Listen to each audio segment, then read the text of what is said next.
વડોદરામાં સ્વાતંત્ર્ય પર્વની ઉજવણી સાથે ટ્રાફિક જાગૃતિનો સંદેશ ફેલાવાયો હતો। વડોદરા શહેર પોલીસ દ્વારા ગઈકાલે માજલપુર વિસ્તારમાં આવેલ ઈવા મોલ ખાતે ટ્રાફિક જાગૃતિ કાર્યક્રમનું ભવ્ય આયોજન કરવામાં આવ્યું હતું। આ કાર્યક્રમમાં નાયબ પોલીસ કમિશનર ઝોન 3 અભિષેક ગુપ્તા, નાયબ પોલીસ કમિશનર ટ્રાફિક શાખા જ્યોતિ પટેલ, ઈવા મોલના સીઈઓ ભાવેશ પટેલ તેમજ વડોદરા શહેર ભાજપાના મહામંત્રી અને ટ્રાફિક સલાહકાર સમિતિના સભ્ય સત્યેન કુલાબકર ખાસ ઉપસ્થિત રહ્યા હતા। બાળકોએ માર્ગ સલામતીને કેન્દ્રમાં રાખીને નાટક પ્રસ્તુત કર્યું હતું, જેમાં હેલ્મેટ પહેરવાની આવશ્યકતા, સીટ બેલ્ટનો ઉપયોગ, ટ્રાફિક સિગ્નલનું પાલન અને ઝડપ મર્યાદાનો મહત્વપૂર્ણ સંદેશો આપ્યો હતો। ઉપસ્થિત નાગરિકોને શપથ લેવડાવવામાં આવી હતી કે તેઓ પોતે ટ્રાફિક નિયમોનું કડક પાલન કરશે અને અન્ય લોકોને પણ તેની પ્રેરણાદાયી ઉદાહરણ પૂરું પાડશે। સ્વાતંત્ર્ય પર્વની ઉજવણી સાથે દેશભક્તિના ગીતો અને ટ્રાફિક જાગૃતિના સંદેશનું સુંદર સમન્વય જોવા મળ્યું હતું। વડોદરાના નાગરિકોએ મોટી સંખ્યામાં હાજરી આપી હતી, ઉત્સાહપૂર્વક કાર્યક્રમમાં ભાગ લીધો હતો અને શહેરને અકસ્માત મુક્ત તથા સુરક્ષિત બનાવવા માટે પ્રતિબદ્ધતા વ્યક્ત કરી હતી। પોલીસ અધિકારીઓએ પણ સંદેશ આપ્યો હતો કે ટ્રાફિક નિયમોનું પાલન કરવું એ માત્ર કાયદો માનવાનો વિષય નથી, પરંતુ આપણા અને આપણા પરિવારના જીવનને સુરક્ષિત બનાવવાનો શ્રેષ્ઠ ઉપાય છે।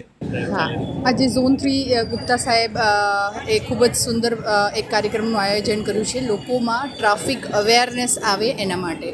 આ પ્રોગ્રામ દ્વારા બે મુદ્દા ટ્રાફિકને લગત જે છે એના પર પ્રકાશ પાડવામાં આવી રહ્યો છે। એક તો છે રાહવીર યોજના, જે મુજબ આપ રસ્તે જે કોઈ રોડ એક્સિડન્ટ થયો હોય અને એનો જીવ બચાવવામાં મદદ કરો છો તો આપને 25,000 સુધીનું સરકાર દ્વારા ઇનામ આપવામાં આવે છે। અને બીજું છે હેલ્મેટ જાગૃતિ।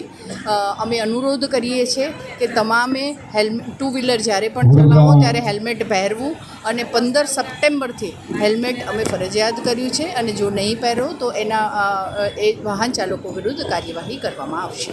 આજે 15મી ઓગસ્ટ સ્વતંત્ર દિવસ છે અને તે દિવસે આજે આપણે માંજલપુરમાં ઈવા મોલ ખાતે ટ્રાફિકના જવાનો અને અધિકારી સાથે મળીને ઝોન 3ના વિસ્તારમાં આજે ટ્રાફિક અવેરનેસ, રોડ સેફટી બાબતે એક પ્રોગ્રામ રાખવામાં આવ્યો છે, જેમાં ઘણા બધા અલગ અલગ બાળકો દ્વારા પરફોર્મન્સ કરવામાં આવ્યા હતા, જેમાં JMB સ્કૂલના વિદ્યાર્થીઓ દ્વારા એક સ્કિટ ડ્રામા જેવું કરવામાં આવ્યું હતું। ઘણા વિડીયોઝ અને ઓડિયો વિઝ્યુઅલ દ્વારા આપણે લોકોમાં જાગૃતતા ફેલાવવા માટે કે જેમાં આપણે ડ્રાઈવ કરતી વખતે સીટ બેલ્ટ પહેરવો જોઈએ, ટુ વ્હીલર ચલાવતી વખતે હેલ્મેટ પહેરવું જોઈએ વગેરે બાબતે આપણે લોકોમાં જાગૃતતા ફેલાવવાનો આજે કાર્યક્રમ રાખવામાં આવ્યો હતો। એની જાગૃતતા ફેલાવવામાં આવી અને લોકો સાથે શપથ લેવડાવવામાં આવ્યા છે કે આજ પછી હવેથી જ્યારે પણ કોઈ પણ વ્યક્તિ જ્યારે ટુ વ્હીલર કે ફોર વ્હીલર ચલાવશે તો ટ્રાફિકના નિયમોનું સંપૂર્ણપણે પાલન કરશે।